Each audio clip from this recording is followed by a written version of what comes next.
नमस्कार, मी आचल न्यूज अनकटमध्ये आपलं स्वागत. पाहू त्याच्या ठळक घडामोडी. शिवसेना आणि वंचितची अधिकृतपणे युती झाली आहे, संजय राऊत यांचं वक्तव्य. तलाठी भरती परीक्षा घोटाळा प्रकरणाचा मास्टरमाइंड शोधा, शिवसेना ठाकरे गट आक्रमक. आमदार अपात्रे प्रकरणी अध्यक्ष आणि तज्ज्ञांकडे पाठवला निकालपत्राचा मसुदा, 10 जानेवारीपर्यंत निकाल देण्याचे सुप्रीम कोर्टाचे निर्देश. 2 वर्षांचा बीएड कायमचं बंद, 2024-25 पासून 4 वर्षांचा कोर्स असणार.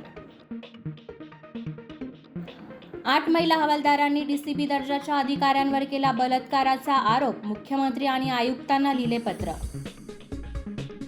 बिल्किस बानो प्रकरणात गुजरात सरकारला झटका, 11 आरोपींची शिक्षेतील सूट रद्द. मालदीवच्या मंत्र्यांनी पीएम नरेंद्र मोदींवर केलं आक्षेपार्ह वक्तव्य, सोशल मीडियावर ट्रेंड होतंय #बायकॉट मालदीव्स. केजीएफ स्टार यशच्या वाढदिवसाची तयारी करत असताना 3 चाहत्यांचा मृत्यू तर अन्य 3 गंभीर जखमी. साऊथचा सुपरस्टार धनुषचा आगामी चित्रपट कॅप्टन मिलरचा ट्रेलर रिलीज. आणि वर्ल्ड कप T20 साठी रोहित शर्माचा भारताचा कर्णधार असणार, बीसीसीआयची माहिती. धन्यवाद.